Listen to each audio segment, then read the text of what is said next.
Bismillahirrahmanirrahim. Assalamualaikum warahmatullahi wabarakatuh. Alhamdulillahilladzi qad wafaqa lil ilmi khairu khalqihi wa littuqa.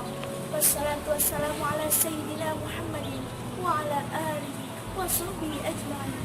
Amma ba'd. Dewan Juri Pidato Sirah Nabawiyah Pesantren Darul Hikam Bandung yang saya hormati, hadirin yang saya banggakan, semoga Allah muliakan. Amin ya rabbal alamin. Marilah kita panjatkan puja-puji kepada Rabbil Izzat serta syukur kehadirat Allah yang Maha Ghafur. Salawat beserta salam semoga tercurah limpahkan kepada Habibana wa Nabiyana Muhammad sallallahu alaihi wasallam. Pada kesempatan yang berbahagia ini, izinkan saya untuk menceritakan sebuah kisah Ummahatul Mukminin yang bernama Ummu Salamah. Hadirin rahimakumullah. Ummu Salamah atau yang nama aslinya adalah Hindun binti Abu Umayyah, berasal dari Bani Makhzum.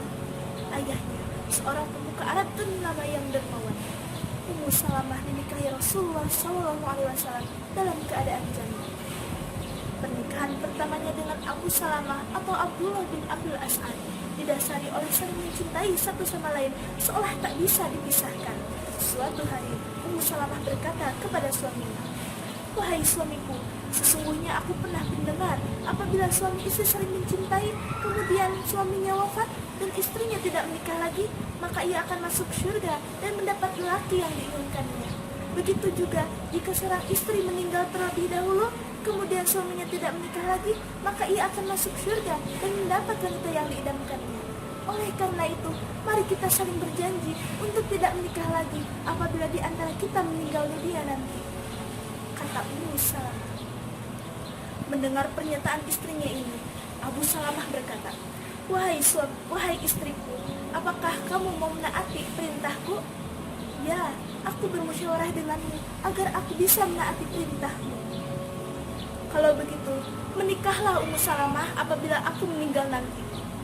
Ya Allah, nikahkanlah Ummu Salamah dengan lelaki yang lebih baik dariku, yang tidak akan memberikan kesedihan juga kesulitan padanya. Amin ya rabbal alamin. Doa Abu Salamah. Suami istri ini telah memeluk Islam sejak Islam didakwahkan. Suatu hari mereka akan berhijrah ke Madinah, tetapi kerabatnya dari Bani Mughirah tidak merelakan kepergiannya. Mereka merebut unta yang ditunggangi oleh Ummu Salamah, dan kerabatnya dari Bani As'ad, mereka merebut gendongan putranya Salamah bin Abu Salamah. Tetapi mereka membiarkan suaminya untuk berhijrah ke Madinah. Tinggallah Ummu Salamah dengan kaumnya, namun dalam keadaan sedih, jauh dari orang yang ia cintai, anak dan suaminya. Ummu Salamah setiap sore keluar, duduk di atas batu termenung dalam kesedihan. Sampai 1 tahun lamanya, sampai akhirnya datanglah kerabatnya meminta kepada pemuka Bani Mughirah untuk membiarkannya hidup dengan suaminya. Permintaan itu pun disetujui. Berhijrahlah Ummu Salamah dan putranya ke Madinah.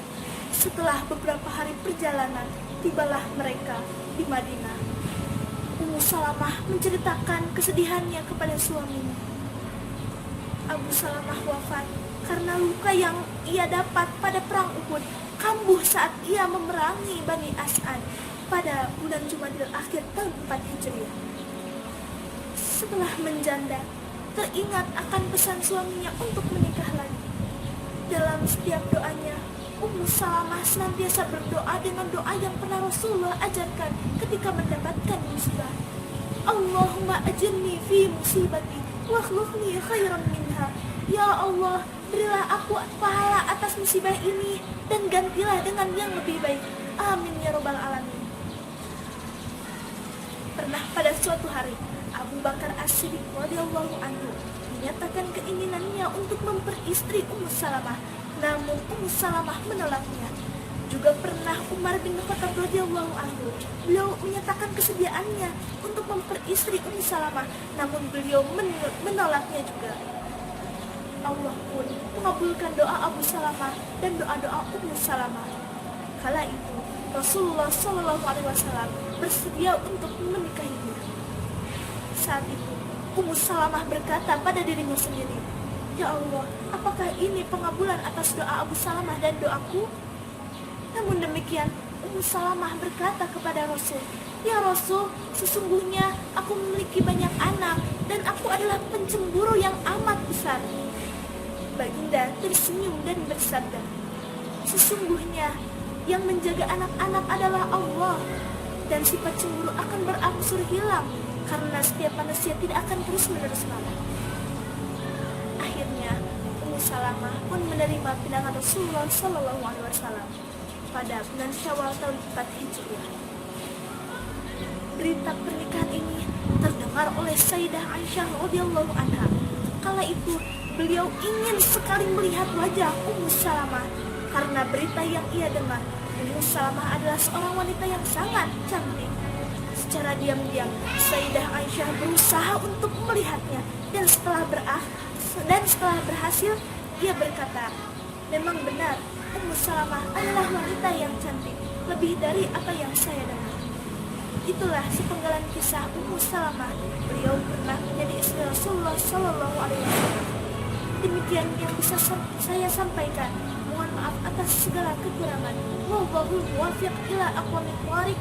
Wassalamualaikum warahmatullahi wabarakatuh.